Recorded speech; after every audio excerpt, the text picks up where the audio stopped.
السلام علیکم دوستو، کیا حال چال ہیں آپ کے؟ امید کرتا ہوں کہ آپ تمام حضرات خیریت سے ہوں گے اور اس دعا کے ساتھ کہ اللہ تعالیٰ سب کو اپنی حفظ و امان کے اندر رکھے۔ دوستو، آج ہم ایران، امریکہ، اسرائیل کے درمیان جو جنگ جاری ہے اس کے کچھ ایسے پہلوؤں پر بات کریں گے جس پر جو عام لوگوں کی نظروں سے نہیں گزرتے ہیں۔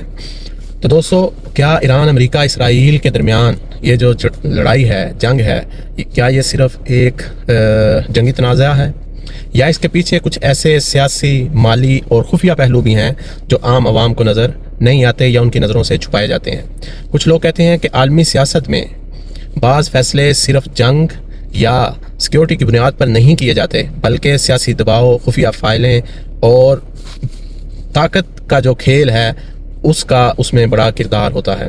مثلا بعض تجزیہ کار یہ بھی سوال اٹھاتے ہیں کہ ڈونلڈ ٹرمپ پر جیفری ایپسٹین فائلوں کا جو دباؤ ہے، کیا اس جنگ میں بھی اس کا کوئی کردار ہے؟ تو آج کے ولاگ میں ہم اس بات کو سمجھنے کی کوشش کریں گے اور ان تمام پہلوؤں کے اوپر بات کریں گے۔ دوستو، سب سے پہلے یہ سمجھنا ضروری ہے کہ ایران، امریکہ اور اسرائیل کے درمیان جاری یہ جو حالیہ جنگ ہے یہ آج کا تنازع نہیں ہے۔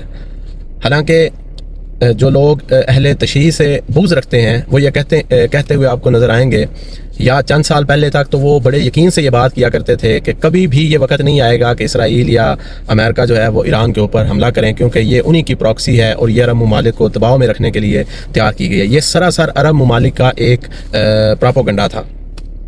تو دوستو، انقلاب ایران کے بعد عملی طور پر امریکہ یا اسرائیل کے ایران کے ساتھ کسی قسم کے کوئی بھی تعلقات نہیں تھے۔ 79 کے اندر جو ایران کے اندر انقلاب آیا دوستو، اس کے بعد امریکہ یا اسرائیل کے ایران کے ساتھ کسی قسم کے بھی تعلقات نہیں تھے، جبکہ ہمیں یہی بتایا جاتا رہا کہ امریکہ اور اسرائیل جو ہیں ایران انہی کی پراکسی ہے۔ جس طرح اسرائیل جو ہے وہ امریکہ کی پراکسی ہے، اسی طرح ایران بھی ان کی ایک پراکسی ہے، اور یہ سراسر عرب ممالک کا پراپوگنڈا تھا۔ حالانکہ جو عرب ممالک ہیں وہ حقیقتاً امریکہ کی پراکسی ہیں کہ ہر عرب ملک کے اندر، اب آپ کو اس جنگ کے اندر یہ بھی کھل کر سامنے آیا ہے کہ کس ملک کے اندر امریکہ کے کیسے اڈے قائم ہیں۔ تو ایران اپنے قائم ہونے کے ساتھ ہی عراق کے ساتھ جنگ میں الجھ گیا، اور سب کو پتہ ہے، ساری دنیا جانتی ہے کہ اس وقت صدام حسین جو تھے وہ امریکہ کی ایمان کے اوپر ایران کے خلاف برسر پیکار آئے تھے، اور عرب ممالک بھی ان کی حمایت کر رہے تھے۔ جو بعد میں کویت حملے کے بعد جو ہے وہ عرب ممالک کی حمایت ختم ہوئی، ورنہ اس سے پہلے عرب ممالک صدام کی حمایت کر رہے تھے۔ تو دوستو، ایران نے عراق جنگ کے بعد یہ سبق سیکھا کہ ہمارے پاس اسی طرح کی میزائل ٹیکنالوجی ہونی چاہیے جو صدام حسین کے پاس ہے، یا جو صدام حسین کے پاس تھی۔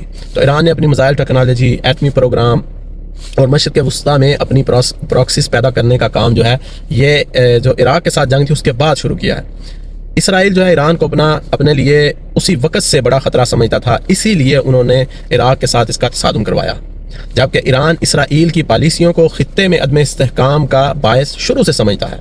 اسی لیے جب بھی خطے میں کوئی کشیدگی بڑھتی ہے تو پوری دنیا کی نظریں اس پر لگ جاتی ہیں۔ تو دوستو، اگر ہم عالمی طاقتوں کو دیکھیں تو ایک دلچسپ نقشہ جو ہے وہ ہمارے سامنے آتا ہے۔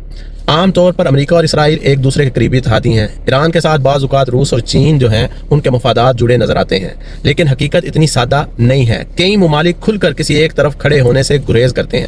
اب اس حالیہ جنگ کے اندر آپ کو کوئی بھی ملک کھل کر ایران کے ساتھ کھڑا نظر نہیں آئے گا، جبکہ یورپی ممالک جو اگرچہ اس جنگ کے خلاف ہیں لیکن اس کے باوجود بھی وہ کھل کر امریکہ اور اسرائیل کی حمایت کر رہے ہیں اور ایران کی مذمت کر رہے ہیں۔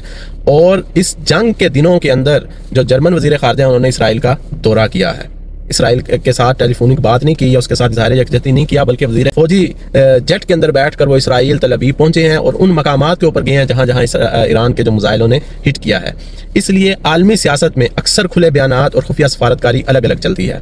یہاں میں یہ بات واضح کرنا چاہتا ہوں کہ روس بھی اس جنگ کا بینیفیشری ہے جس طرح امریکہ بینیفیشری ہے، کیونکہ اس جنگ کے بعد روس کو کھل کر اپنا تیل بیچنے کا موقع ملا ہے، کیونکہ امریکہ نے اس کے اوپر سے اپنی پابندیاں ہٹا لی ہیں۔ ہاں جی، امریکہ نے اس کے اوپر سے اپنی پابندیاں ہٹا لی ہیں اور روس یورپی ممالک سمیت ساری دنیا کو کھل کر اپنا تیل اور گیس بیچ رہا ہے۔ تو دوستو، جو اس کی یورپ کے کئی ممالک اسرائیل اور امریکہ کے ساتھ مکمل طور پر کھل کر کیوں نہیں کھڑے ہوتے، تو اس کی چند بڑی وجوہات ہیں۔ توانائی کا مسئلہ، یورپ کو مشرق وسطیٰ سے تیل اور گیس کی ضرورت ہوتی ہے۔ یورپی ممالک کسی بڑی جنگ سے اس خطے کے اندر فی الحال بچنا چاہتے ہیں، لیکن وہ اسرائیل کے ساتھ اپنے تعلقات بھی خراب نہیں کرنا چاہتے۔